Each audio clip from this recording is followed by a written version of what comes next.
Hey, everybody. Welcome back to Roosters on Olentangy River Road in glorious Columbus, Ohio. This is Lettermen Live.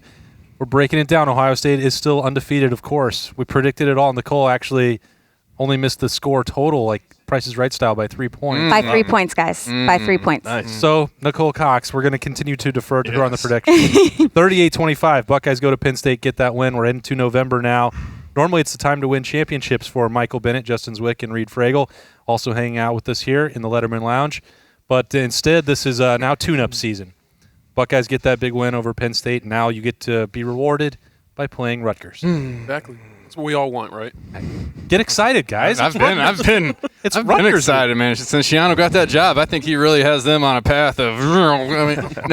This way. Yeah, no, my bad. I went the wrong way. Up or down? Well, that was Ohio State's 2018 defense that went down. The whole season has started, right? Yeah, here we go. November is for contenders. Well, usually, but we're playing a pretender on Saturday, I think. Oh, really? Wow, that's just harsh. I mean, they beat Michigan State, which then turned around and beat Michigan. So clearly, Rutgers is one of the best teams in the East. Reid? I watched them against IU last week, I think it was, and first half, I would say they were contender for maybe the first quarter or so, and then the whole second half, you saw IU just kind of open up on them. Yeah. And I think IU is a good team this year, but I think you did see any question of Rutgers being a contender this year kind of go out the window after that first half. Nicole, what is your secret for getting these predictions so close? I don't know how you're doing it. Guys, I don't know. Who are you Kind of talking just, well, I have a few friends, learning a lot here. Learning a lot here. But yeah, I mean, it really, that's kind of how I felt the game would go. And, I feel, and I look at the Buckeyes and just these past two games, I'm like, we're a scoring team. Yeah. We're making touchdowns, and it's awesome to see. All right. The crowded Roosters is ready to go. Yeah, They're Yes. fired up for. Go ahead. I love the excitement. Well, that's what I mean. They're coming in on Saturdays, Nicole. They're getting to-go food. We are so appreciative. We can't thank all of Columbus, Dayton, all of Ohio, all of our guests enough for just supporting us. It's still, things are different. We don't have as much space inside the stores, but the stores have been as full as they can be, and then carryouts have been great, and it means so much to us. I know business picks up for Lettermen Row when the season's going on, so I'm sure that's the same for Roosters. And there's nowhere better. So Saturday, another night game. Got plenty of time to get in and get your tailgate taken care of or come in and watch where they're still serving beer until the final gun this week. So should be a good setup for that at Roosters for Ohio State and Rutgers. But let's talk about this Penn State win first. We've been just diving into it with our Buckeye leaves and players of the game. This one I got a feeling where Michael Bennett's going to go with this one. If a defensive tackle has 3 sacks in a game. Oh, did a defensive tackle? Yeah, I just want to cut it out. Did that happen? Maybe I was going to force you to just go another direction because it's too easy. You can't have for quarterback again this week. Man, you saw it a huge difference in week 2 from week 1. That defensive line right off the bat, right from the first play, looked like a whole new defensive line. They were flying off the ball. They were controlling the offensive line. They were causing pressure throughout the game from the first snap to the last. And then to see the big boys, the D tackles, going out there and making plays. I thought Haskell Garrett was going to go have himself a couple sacks, but Tommy was dominant the whole game. And I think Haskell definitely was disruptive. I don't think the stat line showed just how much he was in the backfield and how much he was causing problems for that offense. But Tommy was out there doing his job, moving around, being active, running down quarterbacks. It was beautiful. And seeing Cooper really start to shine was really good too. Yeah. How hard is it for an interior guy like that to get those stats? Because, it seemed like a lot of push in the middle, quarterback getting out, somebody else making the play. So, to be able to get off those blocks, to be up there in the middle getting that push and getting your hand on a quarterback to get a sack, how hard is that? Everything has to go right. Because, that there's a timing with quarterbacks, and they it's hit maybe not as much in college. Well, especially when it's right in front of you, because you see that line coming back. You're like, oh crap! I got to do something here. I'm stepping up this way or getting out and about. But and if you finally do get that push, or even if you beat your guy clean, if the DNs haven't gotten upfield as fast as you, that quarterback's rolling out. Everything's got to be perfect. You saw some of Tommy's sacks where other people were getting pressure, and he was just doing a good job mirroring the quarterback and understanding where he was going to try to escape. And then he could go get his sacks. But it was just great. It looked like the whole D-line as a unit was working really, really well together. I thought the Penn State statisticians were robbing Jonathan Cooper, especially the last He was one. all over the place. I kept waiting for it to refresh because I had it in my snap judgments that I published right as soon as the game's over. I'm like, because Coop on that last drive, he flushed it. I thought he was right there. He was going to get at least half of the sack. I'm like, I need this to refresh and let me know. And then they gave it fully to Togiai. Jerry Emig in the sports information department might go back and give one to Coop later. Yeah, I bet Coop's asking for it. Yeah, because you got to give it to him. The effort was unbelievable. I know he doesn't care about it, but man, He cares about it. Everybody cares about your stats. Maybe it's not at the top of your list, but if you have your hand on that quarterback when he goes down, you want a piece of that. Yeah, he's happy we got the win, but man, I was on that guy as we were falling to the ground. Give me a piece of it. All right, Jay-Z, what do you got? I mean, how impressive is number one? I mean, He's good. I think that's my analysis. It's just, when he has an incompletion, it's just like you're almost disappointed. Because you just want him to keep going. I mean, 7 incompletions, 7 touchdowns on the season. I mean, to come out with, with what he did last year, the pressure of making it or being better this year, and then you had COVID, so it took all that practice time away, and it did, was just a strange way to start a season. For him to be where he is, I mean, it's incredible. We talked about how, he got with the coaches and, wanted to learn why and, all that other stuff that goes on with it. But to learn the other side as well, I mean, he's seeing the defense better than, anybody that I've seen play the position here in a while, in my opinion. He's just not making bad decisions, putting the ball on the money. He can stretch it downfield outside the numbers. And, I mean, he's got a gun for an arm. It's just impressive to see what he's doing. And, this offense basically goes with his arm right now because that run game isn't quite where we've been used to. I don't think. I mean, I know Master had over 100 yards rushing, but it just doesn't feel like it did last year with JK where it's like, all right, we're just going to start this game and we're coming down the throat and we're going to run the ball, Yep. It's a little bit more of we need him to throw it. So, I mean, he's really putting that on his shoulders and just an incredible 2 games. And it's just, I don't know when it's like, he had a bad game. It's just like, when does that happen or does it? Even in, was it the second or third quarter, he slipped. Basically, he had 2 defenders on him, and he still made a perfect pass. Yeah. So his precision is just unbelievable. Yeah, and I mean, he looked really unathletic, and then he looked really athletic. It's just like, what happened? Right on the money. Yeah, he made it look good. Slipping, he made it look good. No doubt. They've done that a couple times. Like Garrett Wilson falls on his back, he still gets a completion from Justin Fields, or he's on his knee. He's on his knee on the sideline. Boom! It's just, he knows exactly where that ball needs to be, and he's putting that happened last week too. It's 2 weeks in a row of that. And Jay-Z, it's weird to watch him. Not weird. I mean, I'm marveling at it when he's talking about the game slowing down, and all quarterbacks, all players have talked about that. Watching him, it's almost like you can sense that it's slower, that he's operating at a different level. Like his command is almost unlike anything I've seen. Everything is going through him, and he's just moving the chessboard pieces around. He's so confident in what they're doing and his ability to get out of trouble if it does come. And just any ball he throws, it's just like a nonchalant ball almost, He's just stepping and he's just doing his thing, and it's not rushing it. It's not, time back there, too. Yeah, well, he definitely. I mean, last week, you weren't here, but my Buckeye Leaf went to the O-line last week because I felt like even though the run game maybe was so great, he was standing in the pocket all day long with just time to throw. And, that makes a huge difference. And it was, again, that way Saturday. But the lineman wasn't going to let this go on any longer without some You would have liked me last week because I understand the big guys up front is where it all starts. Anytime you give a quarterback like that much time, I mean, you're going to see the performances that he's had the last 2 weeks, I think. So it's good. The offense I think, is just gelling on all fronts and firing on all cylinders, and we're only 2 games in. So, well, Reid, since you're there, I mean, who's your player of the game? You saw, I think it's Nick Petit-Frere. No pressures that I can recall. Yeah, I mean, the whole line, there was no pressures, I don't think, across the board, maybe? Or I think the tackles did a great job. There was one opportunity. There was one moment where I was like, did Wyatt Davis just get beat for a sack? I know what you're talking about, yep. I couldn't even believe it. Yeah, that was uncharacteristic of him. But I think if I could give a sticker to the whole offensive line, that would be my sticker for the game. But outside of that, if we're getting nitpicky, I would say Olave. I mean, just his performance was incredible. Between him and Wilson, you got that 1-2 connection going. It's like an NFL team out there. It's fun to watch. And as a lineman, you love to have a solid pass pro, a clean pocket on film, and just to see a 60-yard bomb go down the field for a touchdown. So My sticker would be the O-line, but if you're going to ask for a particular player, I'd say Olave. All right, Nicole, what does that mean? Who's left for you? Well, I mean, Olave was my guy last week, and I was very impressed. Again, I just, for the second touchdown, again, to Justin Fields for the precision of the throw, and then Olave's footwork. Just the fact that, I don't know how they learned to do it, but he should have been out of bounds, but he just made sure to put that foot down before, Yeah. and then we had the touchdown, which was great. And so very, very impressive. I was impressed by the offensive line too. They showed up ready to go. That's how we got the first touchdown within the first 2 minutes. Yep.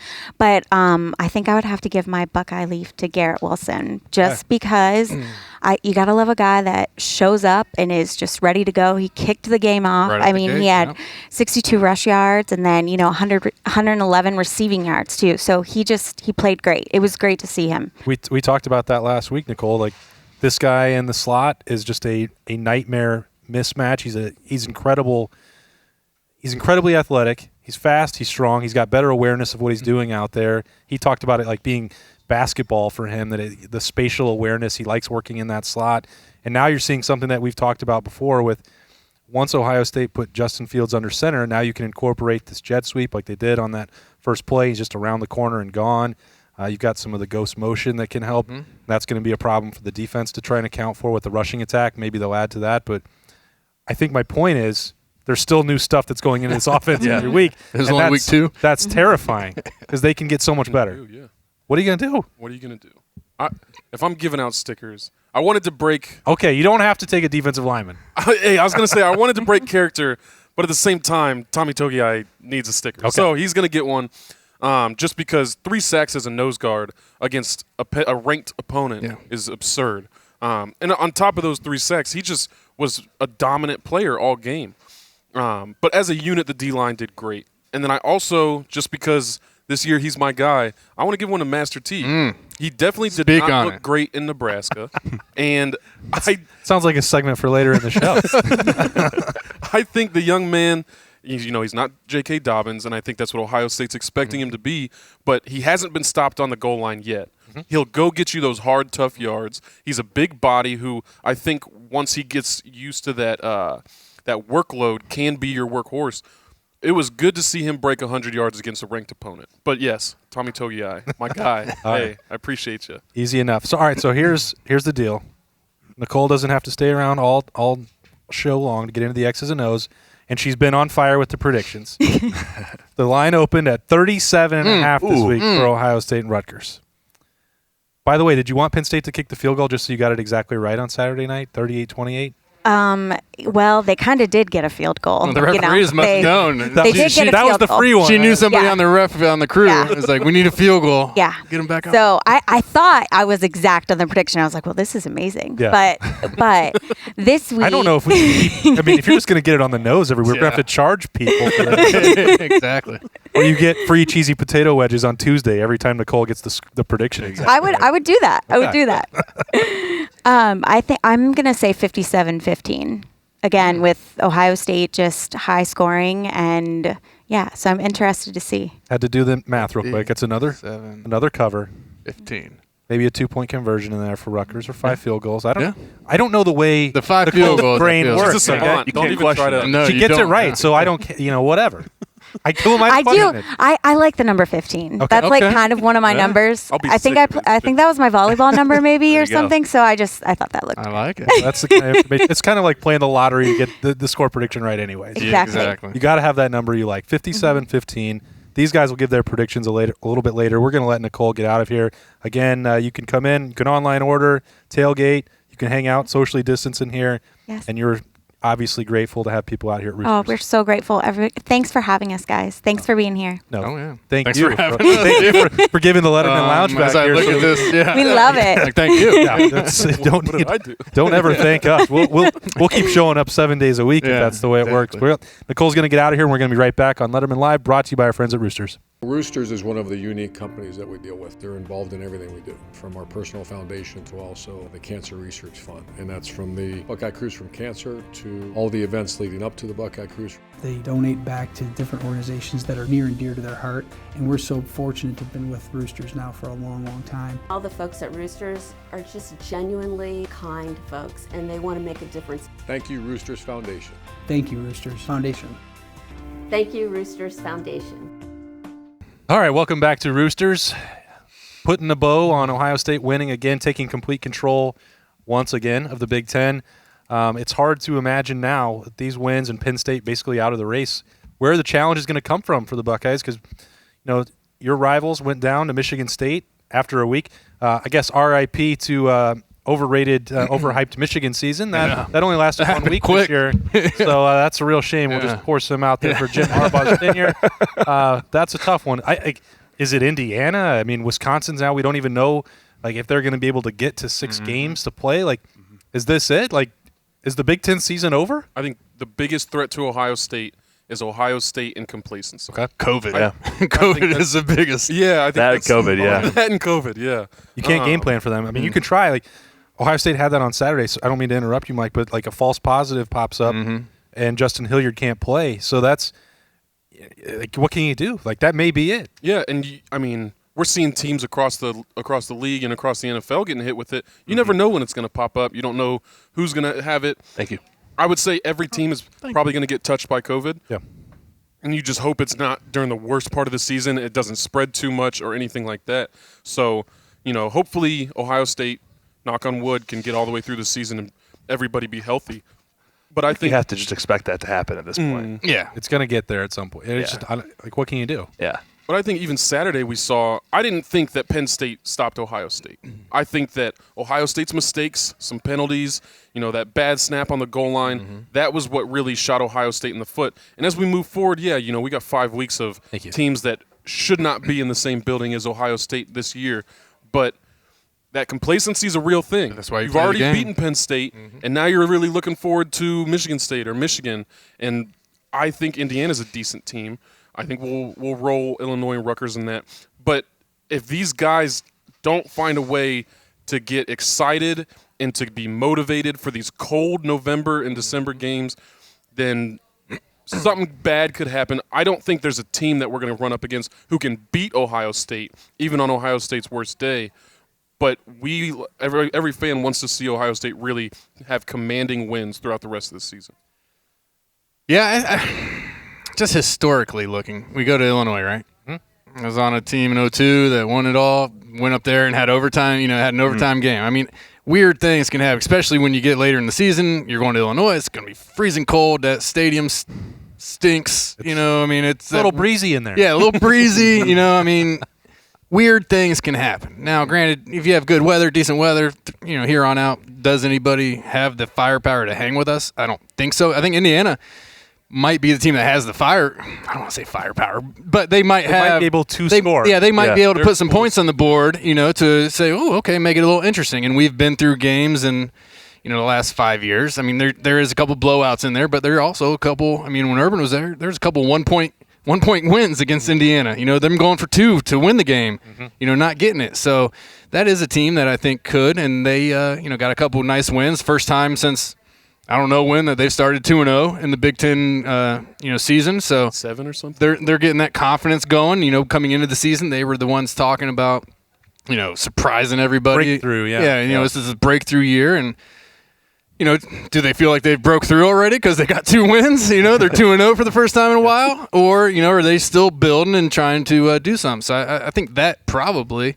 In my eyes, comes down. That's probably the toughest game that I foresee coming down until the Michigan game, which, by then Harbaugh's coaching for his job. I don't even know if he might be fired before we get to that game. But the rivalry game is always, This week will be telling for that. I mean, if we're talking Indiana and Michigan in the direction of those programs, it's what Jim Harbaugh did on Saturday cannot happen, and at least in my mind, if this roles were reversed.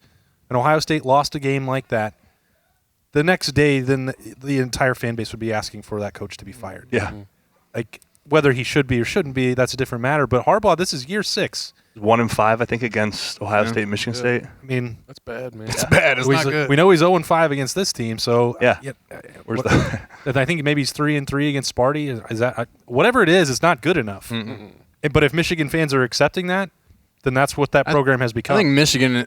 I think those fans are so beaten down by the Ohio State-Michigan record over the last 10 years that they understand who they are in a way. I mean, it's not they're not happy about it. They're numb to it almost. Yeah, exactly. They're just so used to disappointment, saying, every year this is it. But are they just going to accept it? Like, if that's a case, then I don't see how the game can continue to be. Have they not already accepted it? He's still. You said this is his 6th year. Yeah, he's been doing this every year. Yeah, that revenge tour year, I think that was the one that really. really good. I mean, they were coming into that game so confident. I think was that 2018? Yeah, 18. Yeah, I was there for it, and it was unbelievable being there for it. But I think it was 62 to like 30 something. 62-39. Yeah. But I think that year really took the wind out of anything they had left. Of like, you know what, we're gonna turn this ship around. It's like a big ass cruise ship. You're turning it around. It takes time. And once something kind of deters it off its path, I mean, you're kind of back at square one again. I feel like that's where they're at right now mentally as fans. Is they just lost to Michigan State after being a new coach, first time a new coach. Michigan State coach had won the first game. I mean, any kind of excitement they had in the beginning of the season, any kind of hopes they had maybe off a shortened year to maybe having a glimpse at a national title or beating Ohio State. Let's start there.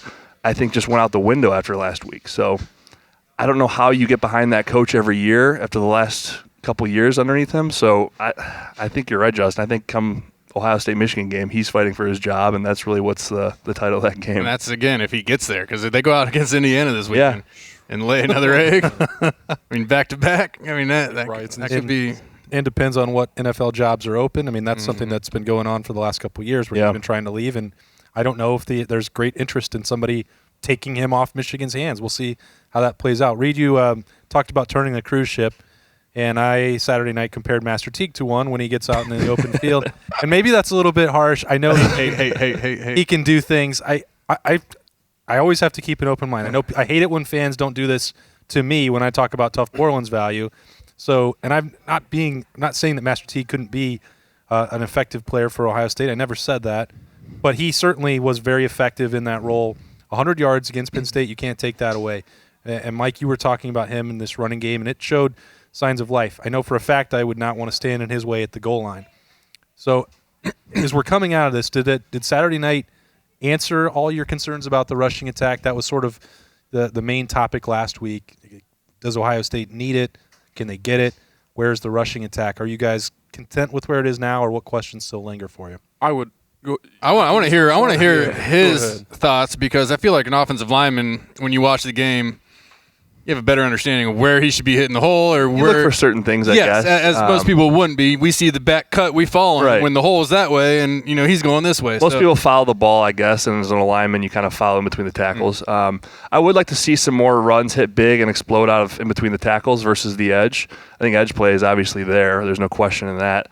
But again, I don't think it's so much as the inability to run between the tackles. I just think the play calling wasn't made for that, designed for that last week. But I think we can definitely get it done. I mean, Wyatt Davis, I've been high on him since he got on Ohio State. Yeah. I think the O-line can definitely provide that, in a game plan if it's there to boost the yardage through the tackles. But again, I don't know if we're going to have to necessarily do that. And Coach Day's probably, got it all mapped out with the talented, loaded offensive roster that he has, to where they might not have to do that like we're used to in the past. I would like to see Trey Sermon get a little more involved in the game. I think he had 50-some yards, something like that. Overall, we had over 200 yards rushing, so you can't complain. We're getting nitpicky here. Yeah, I mean, for being honest. You're right, yeah. But over 200 yards rushing, you're going to take that as a W all day as an O-line group. And but yeah, I guess like I said, I would like to see some more explosive runs between the tackles. That's about it if I'm really being nitpicky here. Well, that's almost – and the reason that I bring it up in that context is not can Ohio State win the Big Ten as the way they played. We know that they can. Mm-hmm. This November stretch where we're going to be talking here every Monday, it's like, okay, well, how does that compare if you're playing Clemson or Alabama on that given day? And that's just the question. Is that rushing attack – like, it's not fair to grade them after 2 weeks either. Right. They're going to be a lot better by the time we get to the college football playoff. But we saw last year in the Clemson game how big of a difference it was. First half, J.K. running all over the place. Second half, a little banged up. Maybe not the same thing. Sure. So, I mean, it's nice or you need to think of it that way. Sure. Not just, we're going to run through these cats. We can do whatever we want. Big Ten. It's about the playoff. Are we going to have that ready? I mean, watching that game, I know you don't agree with me, but I thought Master came out running hard, downhill. I do agree he came Fat. out running hard. You hate him. I can't argue.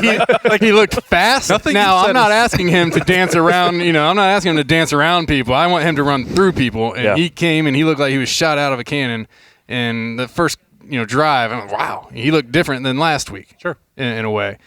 With Sermon, I don't know. I feel like he goes down easy, maybe not 100% understanding where he needs to be getting to. Yep. Trying to find a hole somewhere else, maybe trying to make a big play and maybe not just going with what's there. But I think Master's got to be – he's been the starter, and I think he's got to be your guy.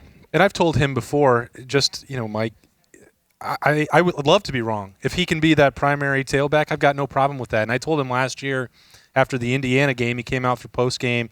He had 100 yards, a couple touchdowns in that game. I don't remember exactly what the stat line was. And I'm like, man, I really thought you would only be a short yardage back. I wrote it. I said it. I'm sorry. Like, you proved me wrong today. And he can keep doing that. He's obviously going to get better. He's also somebody that was coming off an Achilles tear. So he's going to get more comfortable. The offensive line worked out kinks from week 1 to week 2 that every offensive line has. You can't – if you're not playing the game, you're not going to be playing at a high level that you're going to be later on. So, Master T, go get it, man. I got no problem with that. So, we aren't going to have a J.K. Dobbins or an Ezekiel Elliott with this crew. It just is what it is. I don't think no matter how good Master T gets this year or Trey Sermon, they aren't at that same level. That's okay. I don't think we need them to be. I love what Master Teague has been doing, not because I would love to see more explosive plays. I think he'll get to a point where he's going to have more explosive plays between the tackles. As it stands right now, what we saw from last Saturday is we've got Master Teague, who is going to be a consistent 4 to 6 yard running back. And even against those bigger teams, with the power we have at receiver, and with Justin Fields, if you've got a big old running back and a strong O-line who can get you 4 to 6 yards each running play, that keeps the rest of the arsenal open. And so, yes, we've been spoiled at Ohio State for a while now to have explosive plays on all facets of the game. But I think it's okay to have just that grinding run game that just beats defenses down, wears them out, and then let your explosive plays come from the perimeter. Old school trestle ball. Yeah. Take me back. Don't joke about that. It feels like those days are long gone. Yes. Do you guys have any questions about that? I keep trying to think about this win and put it in the context of Ohio State missed 2 chip shot field goals. One ball that was the one to Garrett Wilson just off the hands. Like, even if you just do the field goals, the one that Penn State was given on the bogus rushing the passer and the absolutely bizarre Into the first extra in the first half situation, that's 6 there. There's 6 more on Ohio State's missed field goals. Let's call it 44-19, if nothing else even happened that way. You don't look at it the same way. I know you guys would take a 13-point win at Penn State no matter what. It was loud there, by the way. Someone in Ohio State's traveling party told me that they measured the decibels at 105. That's above the 90. That's the maximum. That's the threshold? Yeah. I didn't know that. I don't know if they'll be reported to the Big Ten for that or not, but I know that out there now. Write a letter, man. Get 'em. The press box window started rattling, and I was like, I don't think How many that's people were there? 1,500. It's they cranked up the They speakers. do the fan noise. They gave him like noise to play in the okay. stadium. Yeah. So you're allowed to play it. It's supposed to be like 70 to 90. You're supposed to play it at 70 throughout the game. It's sort of the ambient 90 crowd on noise. big And plays. 90 is the maximum for celebration or before a defensive snap. 105. Well, and it felt like Who's gonna tell they him no? did the big play every time we didn't get a first down. Woo! Like, it's 1st and 10. What do you guys got the noise going for? So if you 3 were wondering, though, why a whiteout is so much louder than like playing at home on at the Horseshoe, it might have something to do with those speakers. Interesting. Ooh. I'm just speculating Okay. off of the experience now that I've had in both, when there's fans and when there's not. Anyway, the point was, do you have a concern when you probably don't after a double-digit win over Penn State? You haven't played a single-digit Big Ten game since November of 2018. But in that context of Clemson, Alabama, is there something you left Saturday night thinking that's got to be better? I would say I was talking to my dad about this after the game, and there was really nothing to be critical on the offense about. I think it was all around just really impressive watching them go to work and fire on all cylinders, like I said before.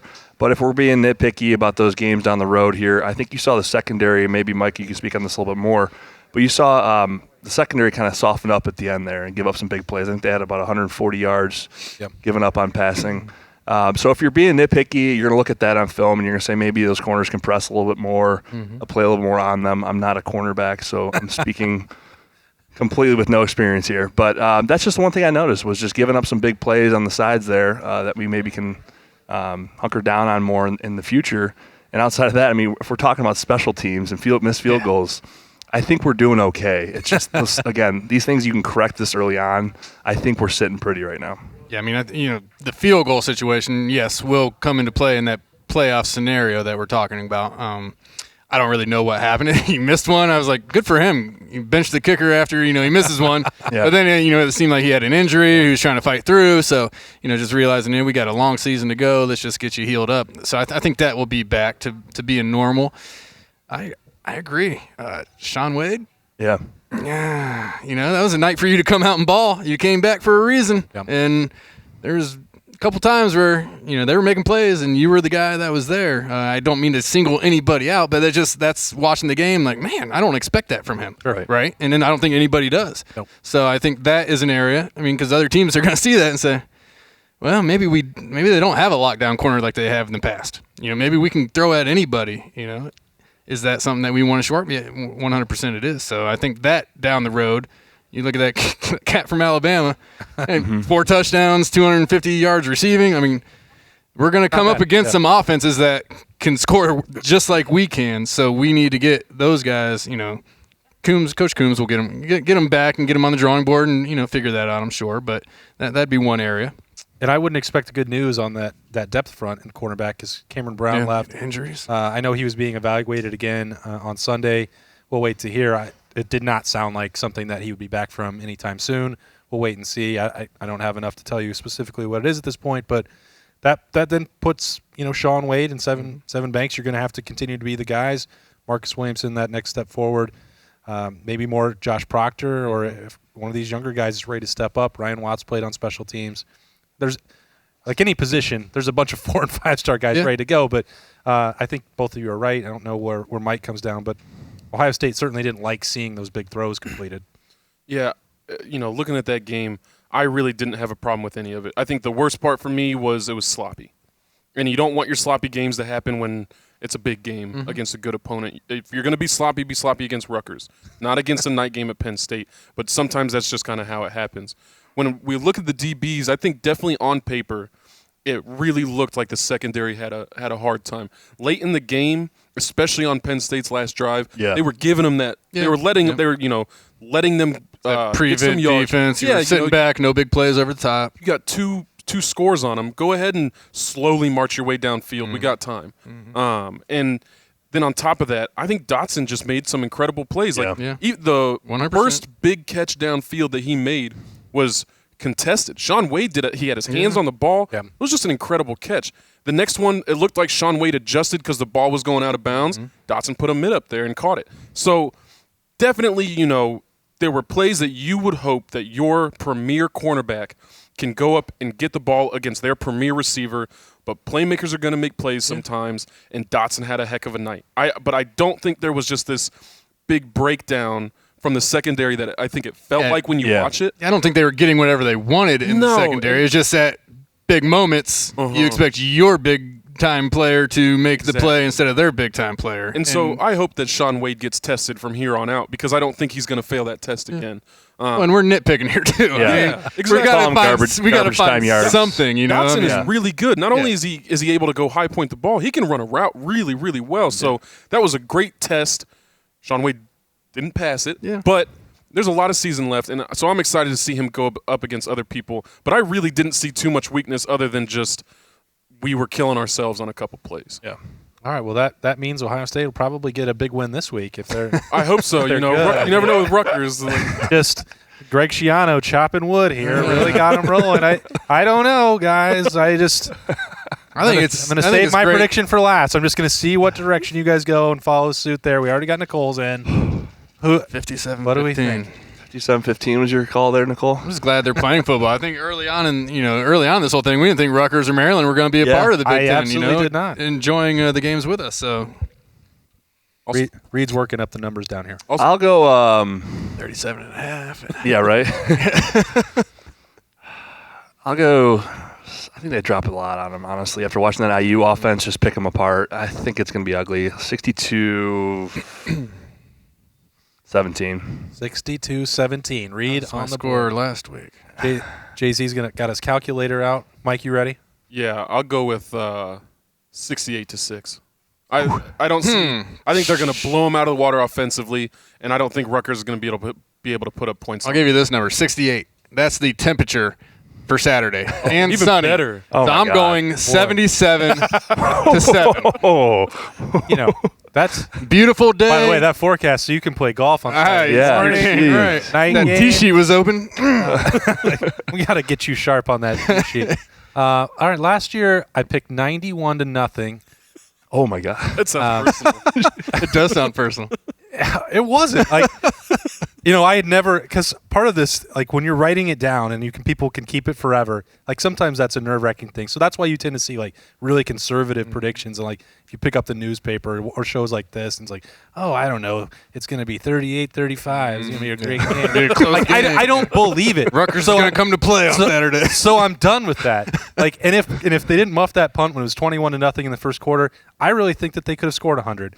And this team is rolling. This Rutgers team, I'm not buying this garbage at all. So they might be 7 points better than last year.